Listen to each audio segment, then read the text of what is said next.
ADR. Promoting dialogue. It's midday in Dakar and Bamako and 1 p.m. in Abuja. Good afternoon and welcome to Newslink here on West Africa Democracy Radio, broadcasting on 94.9 FM and around the world on wadr.org. This is Newslink. Here are the top stories. A U.S. court begins trial of Michael Correa, a former member of the hit squad accused of rights violations in the Gambia. Mali accuses Algeria of shooting down a surveillance drone and labels it an act of aggression.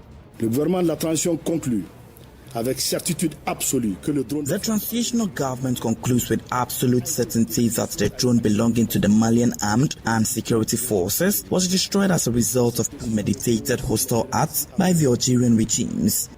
Security forces neutralized 30 armed bandits in Nigeria's northwestern state of Zamfara.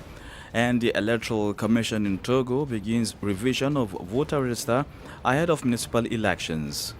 I'm going to register my name on the list because I'm a true citizen. I love my country. I encourage everyone to get registered. I'm not going to register again. I've moved to a different neighborhood, but I want to register. No, I won't. We vote, but nothing changes. Stay with us for details of these stories and more. West Africa Democracy Radio. It's you speaking. I'm Abdullahi Hassan, and on the broadcast this afternoon with me is Sankule Janko. And we welcome you to our midday broadcast. Newslink opens with a trial of a former member of the Gambian death squad known as the Junglers, which is set to begin today, Monday, April 7, 2025, in the United States of America. Michael Correa is accused of rights violations, including torture, murder, and forced disappearances. This marks the first time a non-U.S. citizen will stand trial in a U.S. federal court for torture committed abroad. Francis Boniface reports.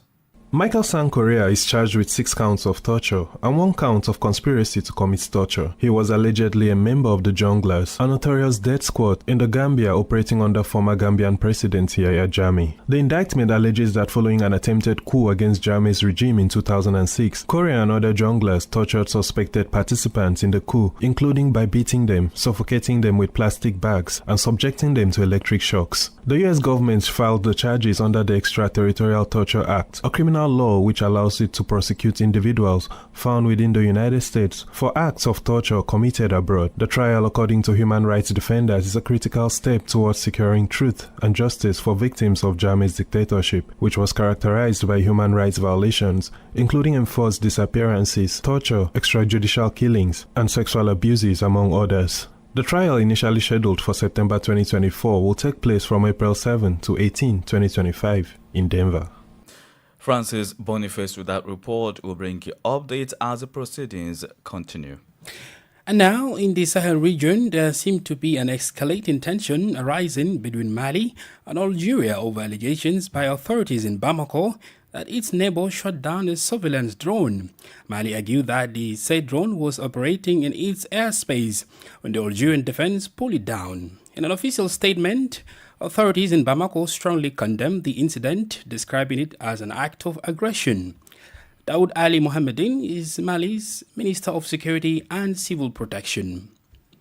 Le gouvernement de la transition conclut avec certitude absolue que le drone... The transitional government concludes with absolute certainty that the drone belonging to the Malian armed and security forces was destroyed as a result of premeditated hostile acts by the Algerian regimes. This conclusion is based on the following elements: the Algerian regime's guilty silence in response to Mali's request, and its refusal to cooperate confirm its responsibility for shooting down the drone, which led to its vertical crash. Precise data on the drone's flight crash recorded by the system clearly shows that the aircraft never left the airspace of the Republic of Mali.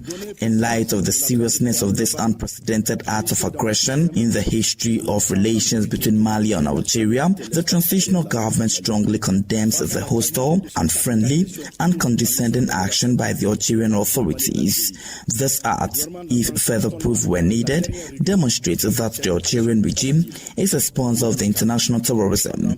The destruction of the drone was clearly intended, if not aimed at obstructing the neutralization of an armed group that had claimed responsibility for acts of terrorism.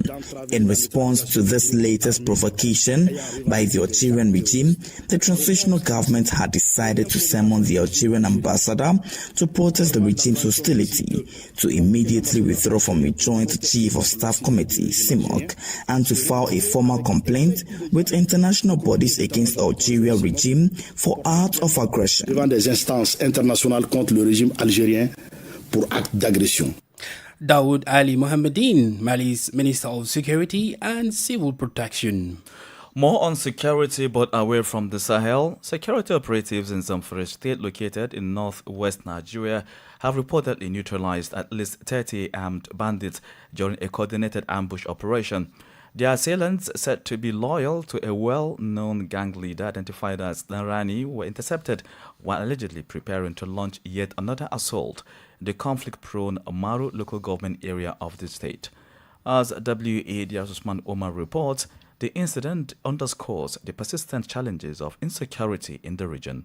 The attack took place on Friday, April 4th, near the town of Ansado, where members of the Nsake vigilante group say they mounted a strategic ambush against a group of suspected bandits. According to local intelligence sources, the bandits were en route to carry out an assault on a nearby village when they walked into the trap. A fierce gun battle ensued, leaving over 30 of the armed men dead, and at least 16 motorcycles used by the assailants were recovered at the scene. The operation is believed to have targeted fighters under the command of Danrani, a name that has become synonymous with violence and banditry across parts of Zamfara state. In a separate but related development, security forces say they discovered the body of a member of the Community Protection Guards, a state-backed local security outfit, earlier the same day.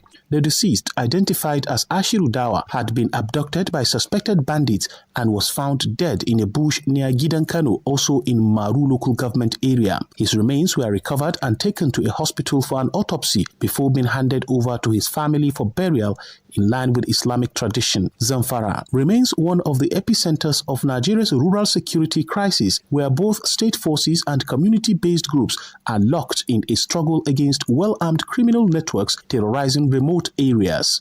For Newslink on West Africa Democracy Radio, Usman Umar reporting from Abuja. More stories coming up on West Africa Democracy Radio. Newslink continues. Now to matters relating to elections. Voter roll revision begins in Togo as municipal elections approach. Ahead of the polls, voter roll revision operations began this Monday, April 7, and will continue until April 23 across the entire country. Togolese citizens are divided. Some are determined to register and fulfill their civic duty, while others remain hesitant. Imo Edet has more in the following report. Voter registration centers will be open daily from 7 a.m. to 5 p.m. and the process will be carried out in 3 phases across different zones. In the Maritime region and the Haho prefecture, the registration will take place until Wednesday, April 9. In the second zone, covering the Plateau region and the prefectures of Bleta, Sutuba and Chamba, the process will run from next Monday through to Wednesday, April 16. Finally, in the third zone, which includes the Savans region in the north, registration will take place from April 21 to April 23. While the Independent National Electoral Commission Senate works to ensure a smooth electoral process, the population appears divided over the importance of participating in voter registration. I'm going to register my name on the list because I'm a true citizen and love my country. I encourage everyone to get registered. I'm not going to register again. I've moved to a different neighborhood, but I want to register. No, I won't. We vote, but nothing changes. After the elections, they don't fulfill their promises they made to us. All of that makes us angry. For us as young people, it's no longer motivating. This voter roll revision targets individuals who were unable to register during previous phases for various reasons. The Martin Luther King movement, MMLK, known as the Voice of the Voiceless, is calling on all citizens without voter ID cards to take this opportunity to get registered. Edo Komi is the president of the movement. Beyond the right to vote, the voter ID card is an essential document that facilitates access to several administrative services. In a context where more than 50% of the citizens do not possess either a national ID card or a passport, the voter card plays a crucial role in enabling institutions. Togo's last municipal elections were held on June 30, 2019. That vote marked a key step towards the country's decentralization efforts and the strengthening of local governance. A report filed by our Lome correspondent Sylvie Wadr and voiced by Imo Edet. Meanwhile, Togolese President Faure Singbe has been nominated the peace mediator to the DRC, Rwanda and M23 rebels conflict. Singbe's role followed his nomination by his predecessor, Angolan President and African Union Chairperson, João Lourenço. According to Lourenço's office, initial discussions with Singbe showed a positive reception, but official approval of the Assembly of Heads of State and Government is being awaited. Angolan President at a virtual conference over the weekend highlighted the severe and worsening humanitarian crisis in the Eastern Democratic Republic of Congo and its detrimental effect on regional stability. Recall last month, Lourenço announced his decision to step back from his mediation role, emphasizing the need to prioritize AU operations. Elsewhere, one of Côte d'Ivoire's opposition political party, the PDCI, has said it will select its presidential candidate on April 16. The announcement was made over the weekend following the 18th meeting of the political bureau of the opposition party. The meeting took place in the absence of PDCI President Tidjane Cham, which surprised some party members. Augustine Colley reports. The PDCR's 18th Political Bureau meeting was held without its president Tidjane Cham, who was represented by Imou Sylvestre, the party's chief executive secretary. In his speech, Sylvestre urged the members to preserve the legacy left by the founding pioneers of the PDCR-RODA. The meeting served as an opportunity to review the party's efforts towards regaining power, while also highlighting the key challenges it must address in the coming months. Kalis Yapor, rapporteur for the session, delivered the final communique at the closing of the meeting. Meanwhile, Jean-Louis Bellon, a prominent dissident within the party, reiterated his call for strict adherence to the founding principles and historic values of the PDCR-RODA. Importantly, the Political Bureau also confirmed the date for the party's national convention, which will determine the PDCR's candidate for the October 2025 presidential election. The convention will unfold in two phases. The first, scheduled for April 16, 2025, will be a decentralized elective national convention held in 45 localities across the country and 5 international constituencies representing the diaspora. The second phase will be the official investiture ceremony of the chosen candidate to be held at the Jean-Paul II Square in Yamoussoukro. The date for this event will be announced later. Abidjan correspondent Marcel Ariton's report, filed by Augustine Colley. You are listening to Newslink here on West Africa Democracy Radio, broadcasting on 94.9 FM Dakar, Senegal, and live at wadr.org. Here's a reminder of our top stories. A U.S. court begins a trial of Michael Correa, a former member of the hit squad accused of right violations in the Gambia. Mali accuses Algeria of shooting down a surveillance drone and labels it an act of aggression. And security forces neutralized 30 armed bandits in Nigeria's northwestern state of Zamfara. The Electoral Commission in Togo begins revision of voter register ahead of municipal elections. Still ahead in the news, we have the press review, guest interview, and sports news. Fresh and breaking news all the time. Hear it first as the news breaks, only on West Africa Democracy Radio. Newslink continues. Ghana's economic diplomacy is taking center stage today, April 7, as top government ministers prepare to engage the United States ambassador in Accra. The high-level meeting follows the recent implementation of a 10% universal tariff by the U.S. on imports from Ghana and several other nations, raising concerns about its potential impact on trade and investment. WADR's Accra correspondent Nadi Tete reports. The Ministries of Trade, Agribusiness and Industry, Finance and Foreign Affairs will meet the U.S. ambassador to Ghana in a bid to address the implications of Washington's newly imposed 10% universal import tax. The measure, which came into effect on April 5, 2025, has drawn significant concern among Ghanaian exporters and investors who rely on access to the U.S. market, particularly under the African Growth and Opportunity Act, AGOA. According to the Ministry of Trade, the government is actively engaging with stakeholders to assess the broader economic impact of the tariffs and is exploring mitigation strategies to protect Ghana's export sector. Officials say the aim is to prevent major disruptions and preserve investor confidence. The U.S. executive order that introduced the tariffs cites national security and global trade deficit concerns as its rationale. However, exemptions have been granted for certain key imports such as copper, pharmaceuticals, and critical minerals. In a statement, the Trade Ministry reaffirmed government's commitment to transparent dialogue and stressed that efforts are underway to safeguard Ghana's long-standing trade relations with the United States. For WADR, Nadidi Tete, Accra. Meanwhile, veterans of the Armed Forces of Liberia gathered during the weekend for a memorial service to honor the late Commander-in-Chief and former President Samuel Doe.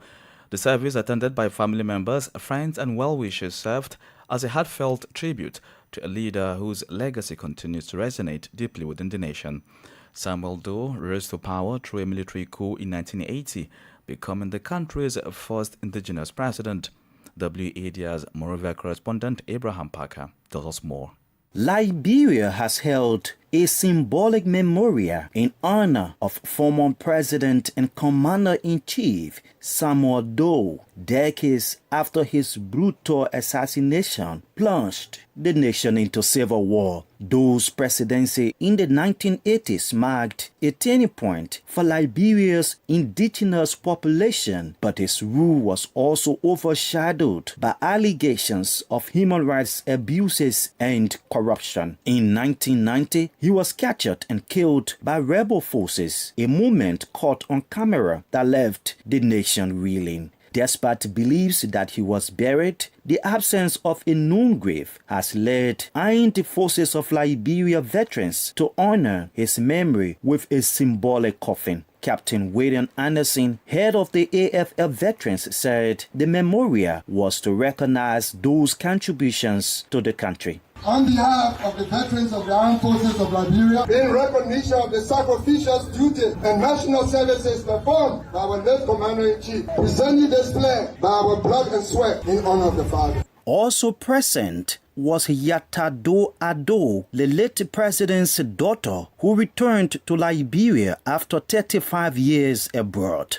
See the place that my father was murdered, tortured, and set ablaze have come home to tell my people of Great Chief they're sorry. Nimba, Brand Bassa, Riverside, Brand Crew, every corner of this beautiful country that is all ours. To say the past is the past. Let us forgive and reconcile. As Liberia continues its joining of reconciliation, the memorial served as a reminder of the need to confront the past while fostering unity. For Newslink on WADR, I'm Abraham Parker reporting from Monrovia. This is the newspaper review. Stay abreast and find out what the top stories are in your country. This is the newspaper review. The newspaper review. For today's press review, let's join WDR's Usman Omar. This is the press review segment coming to you from Nigeria's capital, Abuja. We begin the day with the Daily Trust newspaper. Daily Trust has a screaming headline on the front page.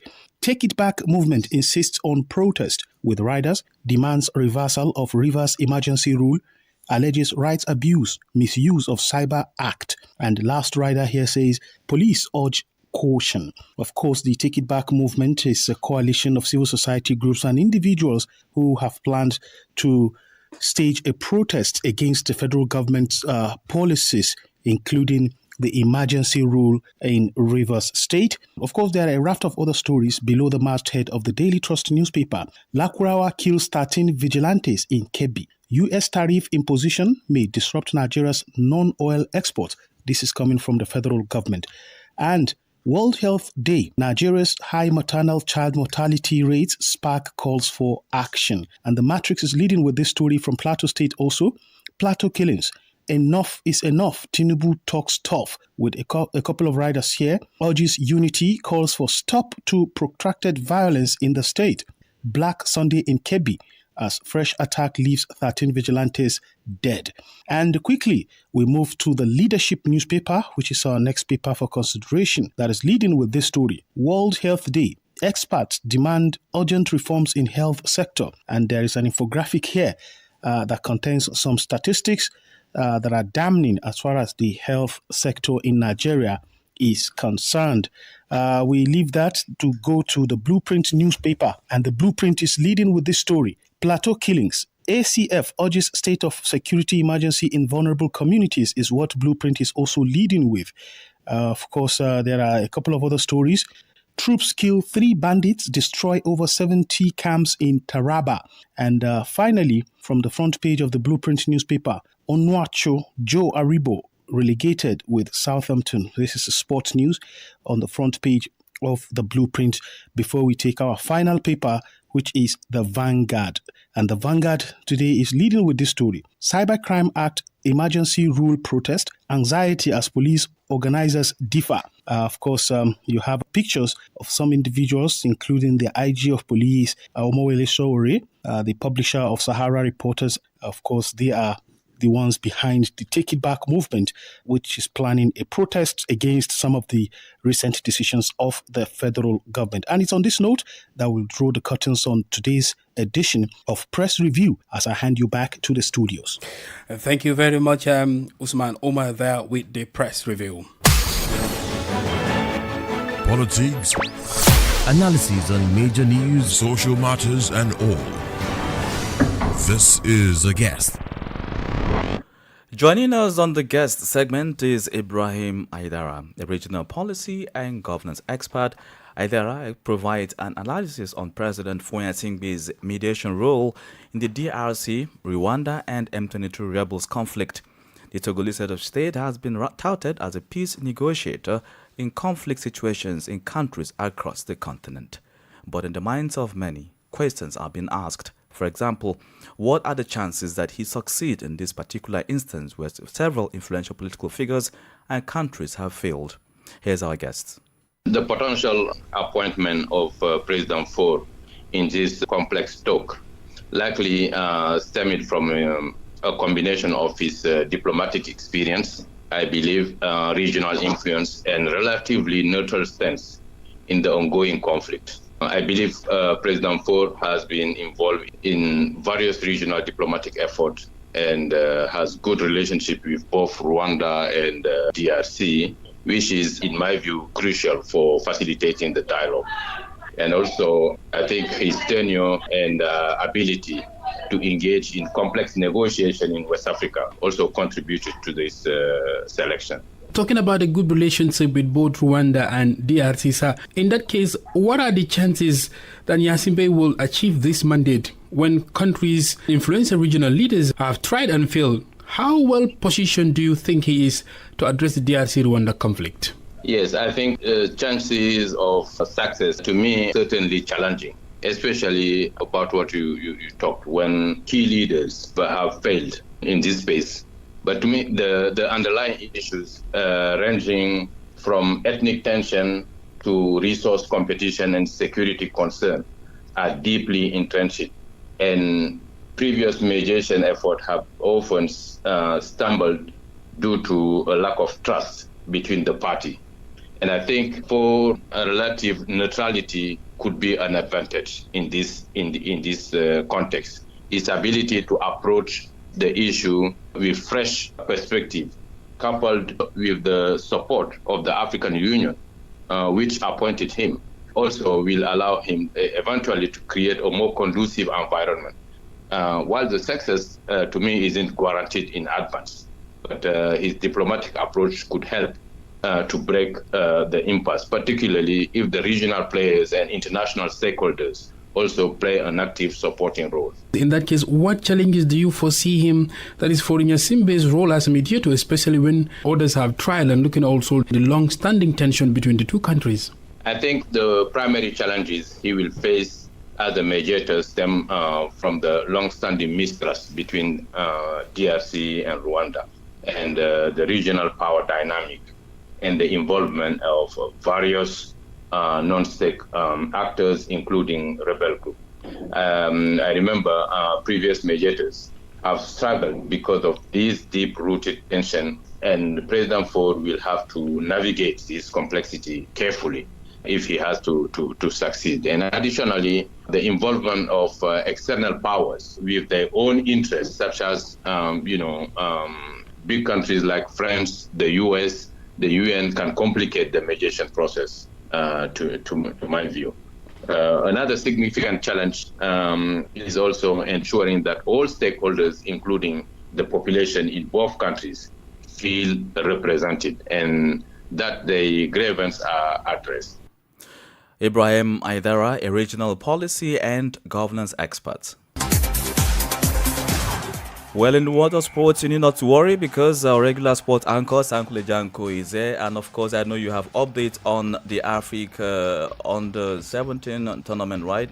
Absolutely, Abdullah. Let's get straight to business because Morocco finished the top of Group A in the CAF under 17 Africa Cup of Nations on Sunday evening after securing a commanding 3-0 victory over Tanzania to advance to the quarterfinals of the competition, as well as the FIFA under 17 World Cup. Zambia as well advanced to the quarterfinals at the expense of Uganda, as well as qualification spot to the FIFA World Cup thanks to a crucial strike by Billy Dakar. Egypt have reignited their campaign with a spirited 2-1 victory over Cameroon, securing a place in the FIFA World Cup as well. In playoffs, Burkina Faso secured a perfect group stage campaign at the tournament with a 2-0 victory over South Africa on Sunday, sealing top spot in Group B with 9 points. Despite the defeat, South Africa held on to second place in the group and also booked their ticket to the quarterfinals, as well as covered a place at the FIFA World Cup in Qatar this year. That's interesting. That's interesting, but of course there are more interesting fixtures to come today, Abdullah, because Let us know. Somalia will take on Senegal. Of course, the reigning champions. A draw would be enough for the Senegalese side, and the Gambia as well must win against chances if they want to secure qualification to the next round. And Mali will take on Cote d'Ivoire. Mali have also already secured qualification, but Cote d'Ivoire will need the points to progress to the next stage. How many points? At the moment, Mali has 6 points, and Cote d'Ivoire will need an extra point, or else it might be their last game. It might be their last game. Well, that's it on sports news, and with that, we've come to the end of this edition of Newslink here on West Africa Democracy Radio, broadcasting from Dakar, Senegal. Thank you for listening, and many thanks to Mustafa Sek, Mamkodou Fai, and Sheikh Njai for the technical support. Do interact with us via social media platforms, X, Instagram at WADR English, on Facebook, WADR English Service. And of course, coming up at the bottom of the hour is the WADR's health program, World Body, to be followed by second edition of the news in French, Info Chevo with Alpha Abubakar. I am Sankule Janko. And I'm Abdullah Hassan. Good afternoon, and do enjoy the rest of our broadcasts. And many thanks to you for listening to Newslink via Hot 104.3.